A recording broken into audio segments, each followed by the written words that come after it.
वैसा नियम जो यह बताता है कि परमाणु में इलेक्ट्रॉन सबसे पहले क्या निम्न ऊर्जा वाले उप कक्षाओं में प्रवेश करते हैं तथा फिर धीरे धीरे कहां जाएगा उच्च ऊर्जा वाले उप कक्षाओं को भरते। खत्म। तो निम्न ऊर्जा वाले कक्षाएं पहले भरेंगे, उप कक्षाएं भरेगी, फिर क्या उच्च ऊर्जा वाला क्या उच्च ऊर्जा वाला उप कक्षाएं भरेगी। तो इसका मतलब है पहले इलेक्ट्रॉन भराएगा पहले कक्षा में, फिर दूसरे में, फिर तीसरे में, फिर चौथे में, फिर पांचवें में, फिर छठे में, फिर सातवें में। ठीक। हम ये भी जानते हैं उप कक्षाएं कितनी है अभी 4 ना। आप और भी लिख सकते हैं, जरूरी नहीं कि ये 4 ही सीमित है।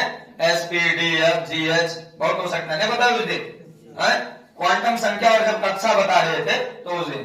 तो अब देखिए एस उप कक्षा जो निर्धारित की गई है नाम, एस उप कक्षा में इलेक्ट्रॉनों की अधिकतम संख्या 1 या 2 होगी। बताइए 2।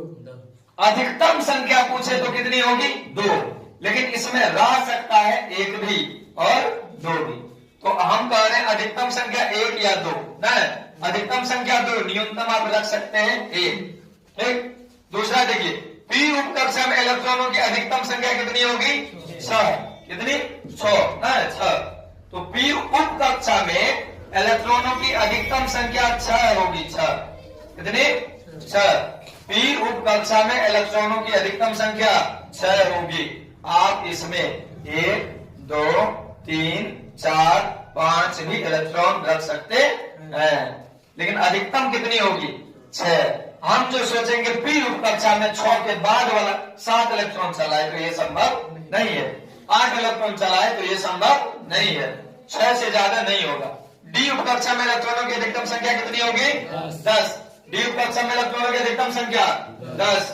और उसी तरह से एफ उप कक्षा में इलेक्ट्रॉनों की अधिकतम संख्या 14। तो एस में 2, पी में 6, डी में 10 और एफ में 14। ये 4 उप कक्षाओं में इलेक्ट्रॉनों की अधिकतम संख्या को बता रहा है। हम पहले से पढ़ चुके हैं, नील्स बोर के परमाणु मॉडल जब पढ़ रहे थे उस समय पढ़े थे कक्षा। कितनी कक्षाओं को निर्धारित किया था नील्स बोर ने 4 कक्षाओं को। क्या क्या नाम दिया था KLMN, n बराबर 1 2 3 4 अलग अलग तरीके। और इलेक्ट्रॉनों को निकालने का सूत्र उन्होंने क्या दिया था 2n²। क्या दिया था 2n²। n बराबर 1 तो 2 गुना 1 तो 2। तो पहले कक्षा में, उप कक्षा नहीं, पहले कक्षा में इलेक्ट्रॉनों की अधिकतम संख्या 2 होगी 2।